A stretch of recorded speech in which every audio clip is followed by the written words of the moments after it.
Me gozo en saludarte, amado hermano y amada hermana, y desear para ti las más grandes bendiciones de parte del Señor. Bienvenidos al canal En Defensa de la Fe, y bienvenidos también a los comentarios y las reflexiones de la lección número 8, titulada Satanás, un enemigo derrotado. Te invito a hacer una oración. Padre amado, muchas gracias por tu gran misericordia. Gracias, Señor, por proteger nuestra vida. Gracias por perdonar nuestros pecados. Y gracias, oh Dios, por dejarnos tu palabra y por dejarnos el espíritu de profecía para comprender tu revelación. Guíanos a toda la verdad. Danos humildad para escuchar tu palabra con atención y fortaleza para poner en práctica lo que tú quieres enseñarnos. En el nombre poderoso y santo de Cristo Jesús. Amén, Señor. Amén. Hermanos, el nombre Satanás por sí solo ya tiene grandes lecciones que enseñarnos, porque cuando hablamos de Satanás, también hablamos de un ser que antes era perfecto, que tuvo todas las ventajas, que fue la criatura que podía estar más cerca del Señor, la criatura más hermosa creada por Dios, el ser creado que más plenamente reflejaba la luz de Dios, la gloria de Dios, su nombre Luzbel o Lucifer, portador de luz, portador de una luz que no era propia, pero reflejaba en él la luz de Dios. La gloria de Dios se veía perfectamente en Lucifer. Era un ángel perfecto, era un ángel bueno, era un ángel admirable.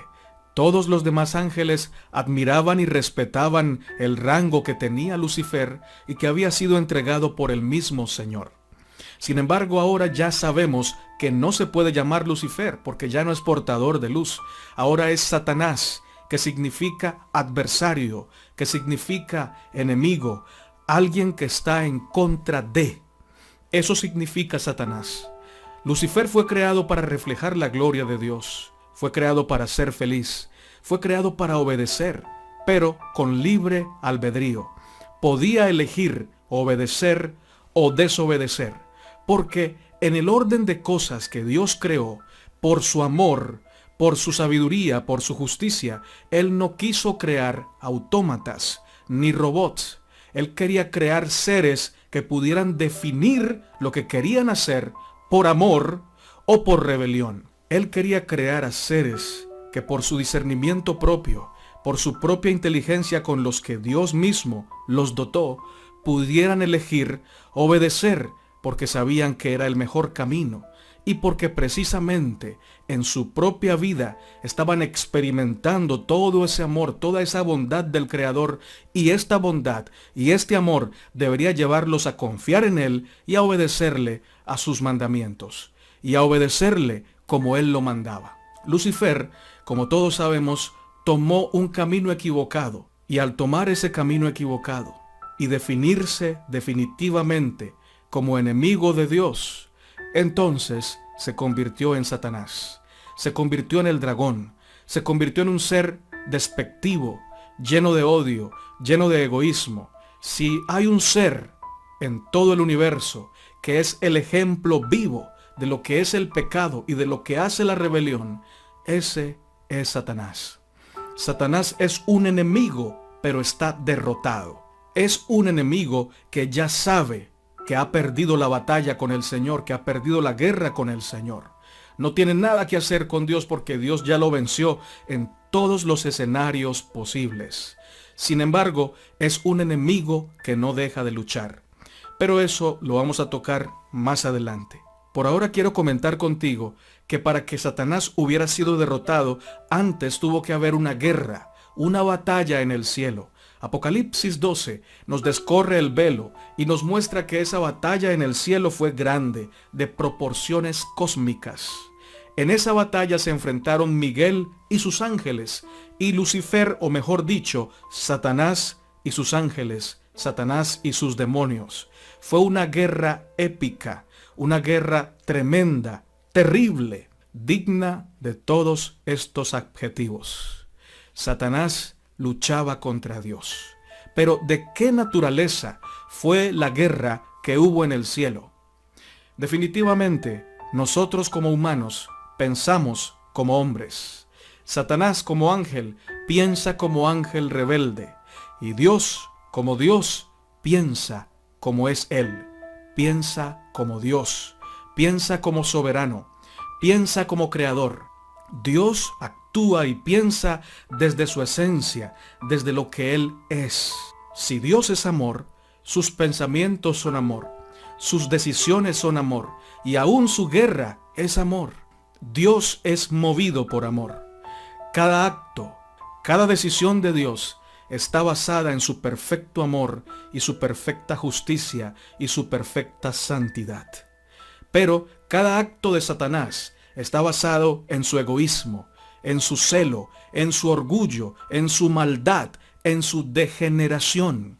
Lo mismo para el hombre. Cada acto del hombre está basado en su degeneración, en su degradación, en su naturaleza pecaminosa. Cada acto del hombre sin Dios lleva al pecado, lleva a la degradación. Cada acto de Dios lleva a la redención, porque cada acto de Dios es un acto basado en su amor, su justicia, su perfección y su santidad. Amén por eso. Los hombres peleamos con nuestras armas, armas que surgen del egoísmo, del orgullo, de la maldad. Peleamos usando la fuerza para derrotar al otro, humillarlo, arrastrarlo en el polvo y luego reírnos porque ganamos. Satanás pelea igual. Usa la fuerza, la calumnia, el engaño, el chisme, el egoísmo, la manipulación para lograr derrotar al otro, a su contrincante. Pero no lo pudo hacer con Dios porque Dios es invencible. Porque Dios pelea con la fuerza más grande del universo, una fuerza que no puede ser derrotada. Dios pelea con amor y el amor vence. El amor siempre vence, porque el amor es más fuerte que el pecado, que la muerte, que el egoísmo, que el orgullo, que el odio. Donde hay amor, siempre, siempre hay victoria. Alabado sea el Señor.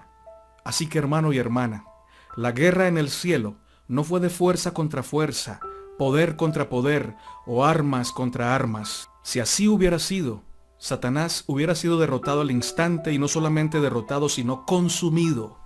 La guerra en el cielo fue propicia y se pudo llevar a cabo precisamente porque era el amor el que luchaba contra el odio. El amor luchaba contra las armas grotescas y perversas del odio y del egoísmo. Por eso hubo guerra, porque de no haber sido así, con un solo chasquido de sus dedos, Satanás y sus ángeles hubieran sido destruidos.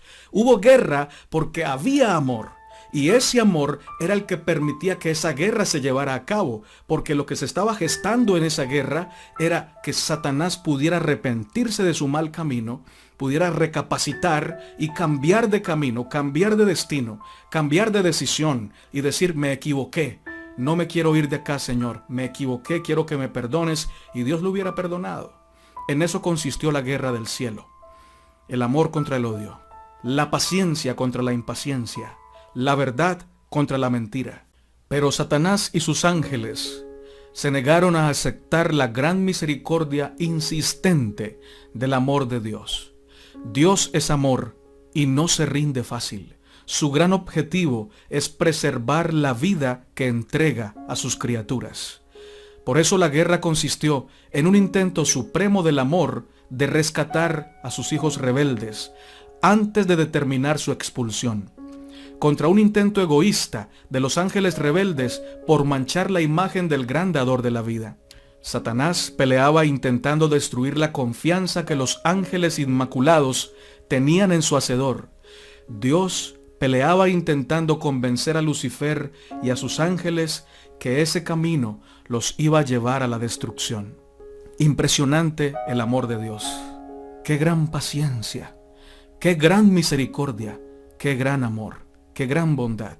Por eso, hermano y hermana, Dios es digno de todo nuestro respeto, de toda nuestra alabanza, de toda nuestra obediencia, porque Él es bueno y porque para siempre es su misericordia.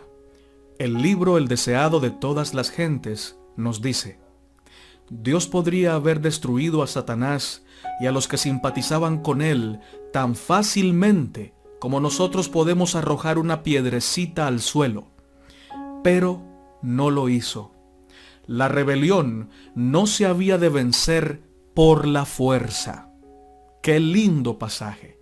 Dios no pelea usando su poder para destruir a sus criaturas. Dios pelea usando su amor, usando su poder para ayudarnos, para rescatarnos, para mostrarnos que el camino que estamos llevando lejos de Él y en contra de su voluntad nos va a destruir.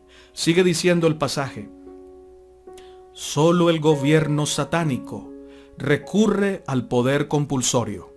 Es decir, Dios no usaba su fuerza para destruir a Satanás, pero Satanás sí estaba usando su fuerza para confundir a los ángeles y para atacar el gobierno del Señor. Los principios del Señor no son de este orden. Su autoridad descansa en la bondad, la misericordia y el amor. ¿Dónde descansa la autoridad de Dios? En su bondad, en su misericordia y en su amor. ¡Qué grande es el Señor! Por eso debemos obedecerlo. Por eso debemos amarlo. Porque su amor debe engendrar en nosotros un amor puro hacia Él, hacia su palabra, hacia su revelación, hacia sus mandamientos. Y sigue diciendo el pasaje: y la presentación de estos principios es el medio que quiere emplear. El gobierno de Dios es moral, y la verdad y el amor han de ser la fuerza que lo haga prevalecer.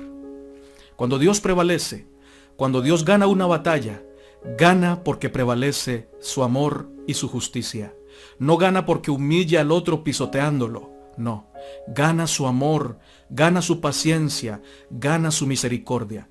Esto no quiere decir que Dios no tenga el poder de destruir a un rebelde. Claro que lo tiene. Pero Dios no usa ese poder para destruirlo. Usa ese poder para redimirlo. Así de grande es el amor del Señor. Y usted podrá decir: entonces en el final del tiempo Dios no va a destruir a los malvados. Y yo respondería: sí, sí lo va a hacer. De hecho, Dios es el creador de la vida, y como autor de la vida tiene todo el derecho de poder quitarla, y sin embargo, en vez de quitarla, nos la da para que nosotros usemos esa vida para arrepentirnos, volvernos de nuestros malos caminos y aceptar su salvación. Pero si usamos la vida que Él nos da para estar en su contra, para estar en contra de la palabra, para hacer nuestra propia voluntad, al final lo que nos va a destruir a nosotros serán nuestras propias decisiones, porque lo que Dios viene a destruir al final del tiempo es el pecado, ya que el pecado no debe existir para siempre. El pecado tiene un momento de existencia y se le está cumpliendo. Pronto acabará su tiempo, y cuando el Señor venga a establecer su reino de amor aquí en la tierra, va a destruir el pecado. Pero si hay pecadores que no quisieron soltarse del pecado, donde quiera que caiga el fuego para destruir el pecado, ese pecador que está unido al pecado también será destruido, muy al pesar del corazón de Dios. Muy a su pesar, el Señor permitirá que el pecador que no se quiso separar del pecado sea destruido junto con el pecado, porque ya se volvió uno con ese pecado.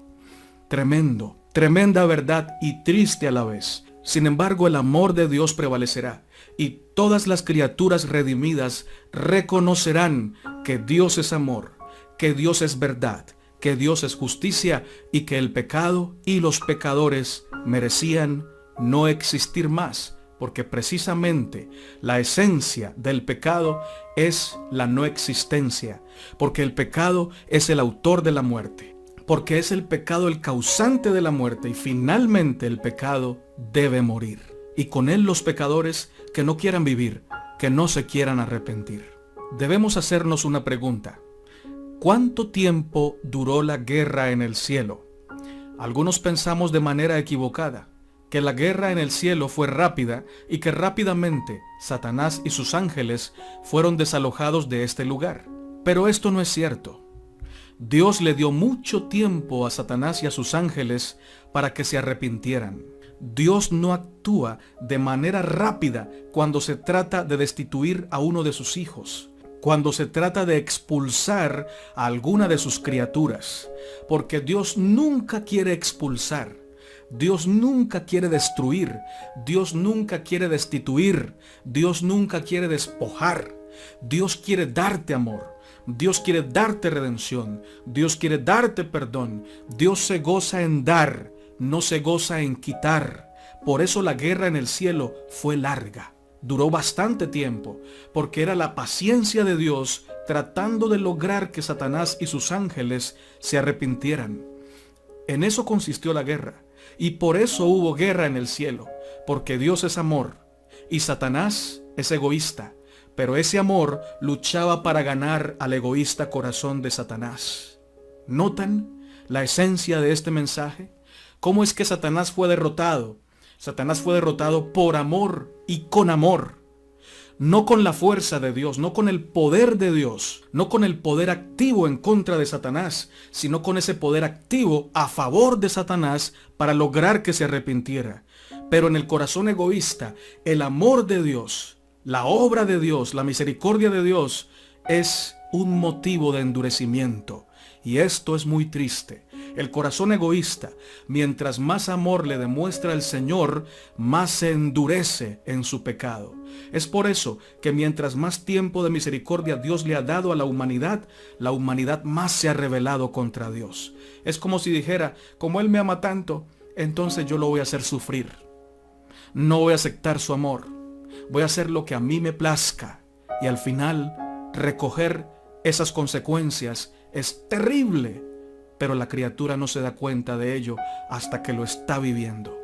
Yo estoy seguro que en los últimos momentos de existencia del diablo y sus ángeles, lágrimas terribles rodarán por sus mejillas si es que las tienen, y sufrirán no por el fuego que los esté consumiendo, sino por la gran salvación, el gran amor que desecharon, la gran oportunidad de la paciencia de Dios que rechazaron. Que esto no te pase a ti y que esto no me pase a mí. El amor de Dios puede ser aprovechado por nosotros o nos podemos aprovechar del amor de Dios. Son dos conceptos diferentes. ¿Qué estás haciendo tú? ¿Aprovechándote del amor de Dios o aprovechando el amor de Dios? Aprovechar el amor de Dios es decirle al Señor, yo no merezco tu amor, no merezco tu perdón, pero voy a tomar esta restauración, este perdón y este amor que tú me das para obedecerte, para honrarte, para alabarte, para andar en tus caminos. Aprovecharnos del amor de Dios, es decir, como Dios me ama tanto y como me tiene tanta paciencia, voy a seguir pecando. Voy a seguir haciendo lo que me plazca, porque al final Dios me ama. Hermano, esos dos caminos tienen un final diferente. Los que aprovechen el amor de Dios vivirán con Él para siempre. Los que se aprovechan del amor de Dios y no lo valoran, tendrán el final con Satanás y sus ángeles, y será un final muy triste, un final terrible, que nadie de verdad quisiera vivir. Esto no lo digo para que te asustes, porque la mayor fuerza, el mayor poder que Dios quiere que obre en ti para arrepentimiento y en mí, no es el miedo, es el amor. Es todo ese amor que Dios ha manifestado por nosotros en la obra de Cristo, en la vida de Cristo, en su gracia infinita, en sus grandes manifestaciones diarias de amor por nosotros. Yo quiero ser derrotado por el amor de Dios, pero no para vivir en rebelión. Quiero que el amor de Dios derrote mi corazón para poder decirle, Señor, me rindo, perdí la batalla, pero tú me has conquistado, me has ganado. Quiero servirte y no ser derrotado por el amor de Dios para decirle, me pongo en contra tuya y me alío o me uno a la batalla del enemigo, a la guerra del enemigo, a la furia del dragón. No, hermano, tú no naciste para ser de ese grupo.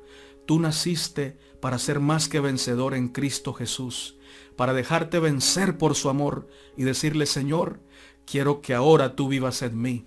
Quiero hacer parte de tus filas. Quiero hacer parte de tu reino de amor. Quiero esparcir amor en vez de esparcir odio, envidia, egoísmo, chismes y calumnias. Quiero servirte, Señor. La guerra en el cielo duró mucho tiempo. Mira lo que dice Apocalipsis 12, 7 y 8. Después hubo una gran batalla en el cielo. Miguel y sus ángeles luchaban contra el dragón, y luchaban el dragón y sus ángeles, pero no prevalecieron, ni se halló ya lugar para ellos en el cielo. Me gusta pensar que esta frase, no se halló más lugar para ellos en el cielo, significa que Dios en su gran misericordia y paciencia se empeñó en buscar una solución que le permitiera salvar y rescatar a estos rebeldes. Buscó todas las formas posibles, agotó todas las estrategias habidas y por haber para lograr que los rebeldes recapacitaran y no tener que expulsarlos del cielo. Dios no se goza en la muerte del impío, dice Ezequiel 33:11, sino que el impío se arrepienta de su mal camino y se vuelva al Señor. Este era el propósito que Dios tenía al guerrear contra las artimañas del gran enemigo, al no expulsar rápidamente a Satanás del cielo. Pero algunos estarán preguntando, ¿cómo así que se demoró la guerra en el cielo? Lo que pasa, hermanos, es que este pasaje tiene dos aplicaciones. La primera aplicación se da cuando Satanás es expulsado del cielo con sus ángeles por primera vez. Y esto ocurrió antes de que el hombre fuera creado. El pecado comenzó en el cielo, y esta batalla fue lo que definió que Satanás debía ser expulsado del cielo. Pero esta batalla no fue rápida, porque Dios no quería expulsar rápidamente a Satanás del cielo. Sin embargo, cuando el hombre es creado, Adán y Eva, y ellos son tentados por Satanás y ceden a sus argumentos, Satanás usurpa el lugar que le correspondía a Adán como representante de la tierra para ir a los concilios celestiales, y es así como Satanás de vez en cuando puede volver al cielo como representante de la tierra en los concilios celestiales. Aquí es donde viene la segunda expulsión de Satanás. Esta segunda expulsión consistió en que cuando Cristo muere en la cruz, a Satanás se le quita la corona que él le quitó a Adán, y ahora nuestro representante ya no es Satanás. Ahora nuestro representante en los concilios celestiales es el mismo Señor Jesucristo, quien venció a Satanás, y de esta manera Satanás fue expulsado del cielo la segunda vez. En la primera vez que Satanás y sus ángeles son expulsados del cielo, se define que él ya no puede ocupar el lugar de querubín cubridor, y sus ángeles ya no pueden ocupar el lugar que tenían antes de caer en su rebelión. Pero en la segunda expulsión se define que Satanás nunca más podrá ser el representante de la tierra, porque su victoria sobre Adán fue anulada por la victoria de Cristo sobre Satanás. Y yo digo amén por eso. El enemigo ya no nos representa. Y cuando nos representaba en el cielo, subía a los concilios celestiales a acusarnos, tal y como acusó a Job. Así lo hacía. Acusó a Job, acusó a Abraham, acusaba a los siervos de Dios y se burlaba de los ángeles leales. Pero cuando Cristo muere en la cruz, Satanás es expulsado del cielo, y ahora nuestro representante no nos acusa. Ahora nuestro representante intercede por nosotros. Bendito sea el nombre del Señor. El espíritu de profecía nos dice acerca de la guerra en el cielo, antes de que Satanás fuera expulsado la primera vez. Con gran misericordia, según su divino carácter, Dios soportó por mucho tiempo a Lucifer. El espíritu de descontento y desafecto no se había conocido antes en el cielo. Era un elemento nuevo, extraño, misterioso e inexplicable. Lucifer mismo al principio no entendía la verdadera naturaleza de sus sentimientos. Durante algún tiempo había temido dar expresión a los pensamientos y a las imaginaciones de su mente. Sin embargo, no los desechó. No veía el alcance de su extravío. Para convencerlo de su error, escucha muy bien, hermano, se hizo cuanto esfuerzo podían sugerir la sabiduría y el amor infinitos. Se le probó que su desafecto no tenía razón de ser, y se le hizo saber cuál sería el resultado si persistía en su rebeldía. Patriarcas y Profetas, página 18. Este pasaje nos dice que por mucho tiempo el Señor soportó con su paciencia y su amor infinitos a Lucifer. Pero también nos dice que Dios hizo todo esfuerzo, que se agotó toda posibilidad, que se agotó todo plan, todo esfuerzo, todo trabajo para lograr que Satanás se arrepintiera. Pero finalmente no se arrepintió. Ahora, ¿cuánto es mucho tiempo? Este pasaje nos dice que fue mucho tiempo. ¿Cuánto es mucho tiempo? Significa suficiente tiempo como para que Satanás viera que estaba equivocado y que Dios lo amaba profundamente. Dios agotó todos los medios posibles, y esto lo estoy repitiendo porque vale la pena repetirlo, para salvar a Satanás, y sin embargo, él se endureció más y más en su rebelión. En Apocalipsis 12 dice que Satanás sabe que le queda poco tiempo. Desde que se escribieron estas palabras, han pasado aproximadamente 2000 años, y la Biblia llama a este periodo de 2000 años poco tiempo. Esto puede servirnos de medida o de referencia para tener una idea de cuánto tiempo le dio Dios a Satanás en el cielo para que reflexionara y se arrepintiera, para que recapacitara, para que cambiara de opinión y se pudiera quedar. Así es el amor de Dios. Así es como pelea Dios, con misericordia, con paciencia, con bondad, siempre buscando redención. ¿Y qué diferente peleamos nosotros? A la primera ofensa ya queremos destruir a nuestro hermano.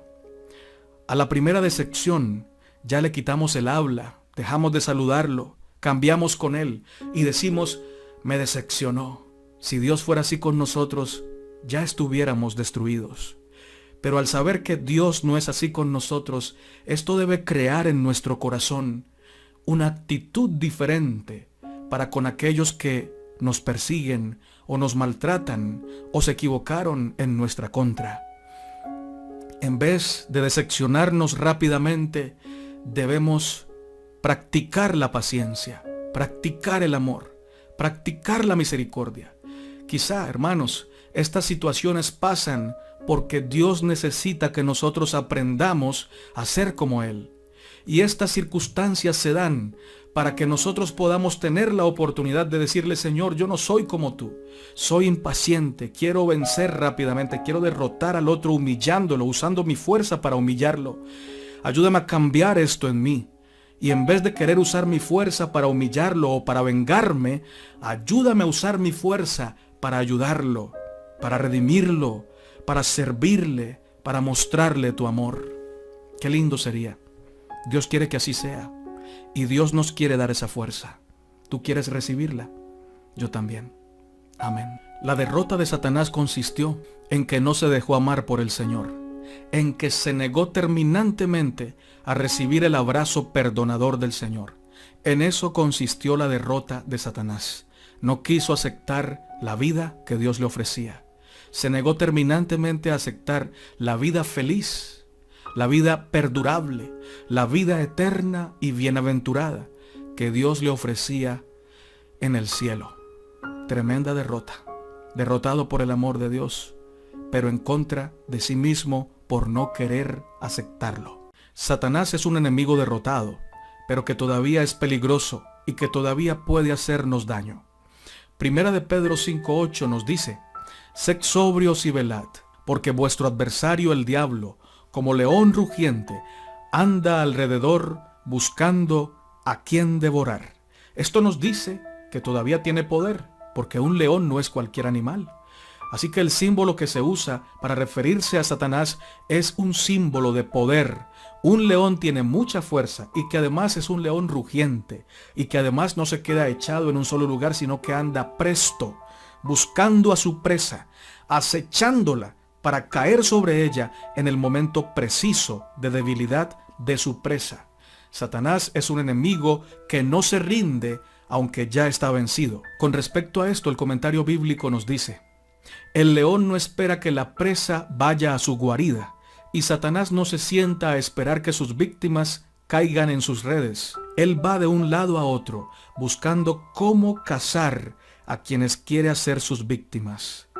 El hecho de que Satanás esté vencido no significa que él ya se rindió y que no hace nada contra nosotros. Al contrario, esto lo ha llenado de ira y ha resuelto llevarse con él a la muerte eterna al mayor número de personas posibles porque sabe que con esto le causa gran dolor al Padre Celestial. Que Satanás esté vencido implica que Cristo probó que los argumentos de Satanás en contra de Dios eran falsos, que todo el universo vio claramente que desobedecer a Dios trae desorden, muerte y destrucción. También implica que ni el pecado, ni Satanás, ni la rebelión podrán algún día ser gobernantes en el universo, pues su gobierno es falso, cruel y despiadado, por lo tanto, digno de ser destruido, digno de no tener un lugar en la perfecta creación de Dios. Que Satanás esté derrotado no implica que, primero, ya no nos va a tentar más, nos va a seguir tentando. Aunque esté derrotado, él no se va a rendir hasta hacernos caer en sus redes. Pero Cristo tampoco se va a rendir hasta hacernos más que vencedores. De ellos dos vencerá en nuestra vida a aquel a quien nosotros se lo permitamos. Yo quiero permitirle a Cristo que venza en mi vida, porque quiero ser de los de Cristo. Quiero vivir para gloria de su nombre. No quiero ser del bando del diablo. No quiero ser del bando satánico, del bando del dragón. Yo quiero ser de Cristo. Que Dios me ayude y que Dios te ayude, que Dios nos ayude a todos. Para ser del bando de Cristo, claro está. Que Satanás esté derrotado tampoco implica que cualquier ser humano lo puede vencer. De hecho, ningún ser humano puede vencer a Satanás si no es con la sangre, con la fuerza, con la gracia de Cristo. Tampoco implica que todo el mundo se va a salvar porque Satanás está derrotado. No. Muchos se van a perder aunque Satanás está derrotado porque no se van con Cristo, no aceptan a Cristo, no quieren vivir como Cristo manda. Y por ello serán derrotados junto con Satanás y el mismo Satanás se burlará de ellos porque ellos se dejaron derrotar de un enemigo que ya estaba derrotado. El espíritu de profecía nos dice: vi que Satanás estaba trabajando para confundir, engañar y extraviar al pueblo de Dios ahora mismo, en el tiempo del sellamiento. Vi que algunos no estaban asentados con firmeza en la verdad presente. Sus rodillas temblaban y sus pies resbalaban porque no estaban afirmados en la verdad. Hijos e hijas de Dios, capítulo llamado El tiempo del sellamiento. Noten que el espíritu de profecía también nos testifica de que aunque Satanás está derrotado, es incansable, no deja de trabajar y especialmente usa sus armas, enfila sus armas contra los hijos de Dios, contra los que hacen parte del pueblo del Señor. Por eso, cada hijo de Dios y cada hija de Dios en este tiempo no puede dormir.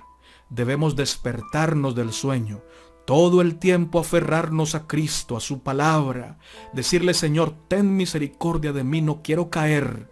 Señor, muéstrame en qué estoy fallando, porque nuestros ojos, hermanos, y nuestro corazón y nuestra conciencia, si no son iluminados por el Espíritu Santo, viven una vida cristiana engañada, creyendo ser santos, pero totalmente perdidos. Dios tenga misericordia de nosotros. Satanás el tergiversador. No es cualquier tergiversador, es el gran tergiversador. Tergiversar significa tomar un concepto verdadero y darle una interpretación falsa y equivocada, una interpretación errónea. Así que Satanás toma los conceptos verdaderos y nos hace verlos de una manera equivocada. Cuando Satanás ve que no puede forzarte a salirte de la iglesia, que no puede llevarte lejos del camino de la salvación y de la verdad presente, entonces cambia de estrategia y llega a tu mente y trata de cambiar en nuestra mente la verdadera interpretación de los conceptos santos. Por ejemplo, cuando ve que tú y yo queremos obedecer los mandamientos del Señor fielmente, intenta sembrar en nuestro corazón la semilla del legalismo. Intenta llevarnos al terreno del legalismo y nos hace pensar: oh, cuánto guardas el sábado. Tú eres el que mejor lo guarda de todos. Los demás se equivocan. Los demás ven fútbol o hablan de fútbol el sábado. Comienza a llevarte al terreno del legalismo, al terreno de la suficiencia propia, y te hace sentir más santo que otros tan solo por guardar los mandamientos, y de esta manera ya te tiene en su red. Cuando alguien guarda los mandamientos de Dios, escúchame bien, si algo sabe quien guarda los mandamientos es que él no los puede guardar solo. Si alguien sabe quien guarda los mandamientos es que él es pecador y que el único santo, verdaderamente santo en sí mismo es Cristo, y que solo los puede guardar los mandamientos por el poder, por el amor y por la gracia de Cristo. Y al saber esto, nunca se va a sentir superior a ninguno de sus hermanos.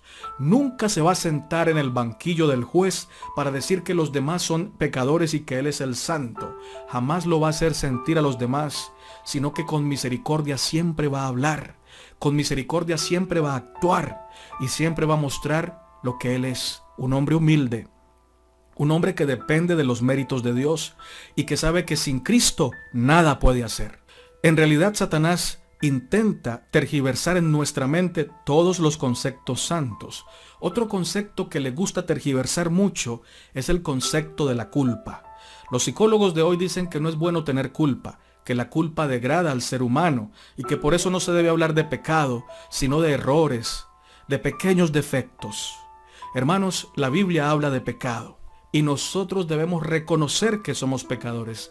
Pero es aquí donde llega Satanás a tergiversar el concepto verdadero de la culpa. La culpa, según el diablo, dice así: tú eres tan pecador, tú eres tan indigno que no te vas a salvar. Tú no mereces en ninguna manera el amor y el perdón de Dios. Así que ¿para qué pides perdón? ¿Para qué te arrepientes? Es mejor que sigas pecando porque tu pecado es muy grande y entonces pues no vas a disfrutar el cielo porque Dios no te va a perdonar, y no vas a disfrutar la tierra porque pues como no te va a perdonar y te mantienes ahí humillado en una iglesia y no vences el pecado, mejor salte de la iglesia. Deja de luchar con el pecado, entrégate al pecado, no lo vas a vencer. De esa manera Él te hace ver tu culpa más grande que la misericordia de Dios. Y cuando alguien ve su culpa más grande que la misericordia de Dios, entonces no puede ser perdonado, porque sencillamente piensa que Dios es impotente, que Dios no puede perdonarlo, que Dios no tiene el poder suficiente, que la misericordia de Dios no es suficientemente grande para perdonarlo. De esta manera sutilmente te está diciendo que Dios no es bueno, que Dios es injusto o que Dios no te ama. Y una persona que piense así nunca crecerá espiritualmente y siempre andará triste y lleno en su corazón de raíces de amargura. Por eso, si has pensado de esta manera, libérate en esta oportunidad en el nombre de Jesús. Corta esa cadena, saca de ti esa semilla, arranca de ti esa raíz y dile al diablo: yo soy un gran pecador, pero Cristo es mi gran Salvador. La sangre de Cristo es más grande que mi pecado y por ello sé que me perdona y además me restaura para no seguir pecando. Amén. Otra forma como tergiversa el concepto de la culpa es que te dice que puedes pecar y no sentirte culpable, que Dios te ama tanto que te va a perdonar todo y que puedes hacer lo que te plazca y que todo va a estar bien y que al final vas a ir al cielo. Es decir, peca, no te sientas culpable, no te arrepientas y no te apartes del pecado. ¿Notan la sutileza del diablo? Pero el verdadero concepto de la culpa es saber que el pecado es horrendo. Recuerda que nadie se puede sentir culpable de manera correcta sin el Espíritu Santo, porque es el Espíritu Santo el que nos convence de pecado. Pero siempre que tenemos la culpa verdadera en nuestro corazón, con ese sentimiento de culpa también tenemos una seguridad de que la gracia de Dios es abundante, que cuando abunda el pecado, sobreabunda la gracia y que el Señor tiene todo el poder, toda la disposición para perdonarnos, para limpiarnos de toda maldad y para restaurarnos un carácter nuevo que ya no se deleite en pecar, sino que se deleite en hacer la voluntad de Dios. Así que la culpa, según Dios, va acompañada de tristeza por el pecado, tristeza por haber ofendido el gran amor de Dios, pero también seguridad de su perdón, seguridad de su amor y también seguridad de que Él nos fortalece para no seguir pecando. Que Dios nos ayude, hermanos, para no ser vencidos por un enemigo que ya está derrotado. Recuerda, la única manera es aferrándonos al Señor Jesucristo. Todos los días decirle: Señor, gracias porque tienes misericordia de mí. Gracias porque me fortaleces. Gracias porque multiplicas mis fuerzas como las del búfalo. Gracias porque según mis días, así son mis fuerzas. Gracias porque no me dejarás ser tentado más de lo que puedo soportar, y juntamente con la tentación que el diablo me pone, tú me darás la salida y me darás la fuerza para ser más que vencedor. El Señor es bueno, hermanos. El Señor es bueno. Para siempre es su misericordia. El diablo está vencido porque no se dejó amar. Yo quiero dejarme amar por el Señor. Cuando nos sentimos derrotados por el pecado, es porque no nos hemos dejado amar por el Señor. Y cuando tú y yo nos dejamos amar por Dios, ¿sabes qué surge como fruto de ello? Amor por el Señor. Y cuando amamos al Señor, no lo ofendemos. No nos rebelamos contra Él. No vivimos para practicar el pecado. Vivimos para amarlo, para servirle y para obedecer sus mandamientos. ¿Quieres tú dejarte amar por el Señor? Amén, yo también. Hagamos una oración. Padre, gracias por esta reflexión. Gracias por tu palabra.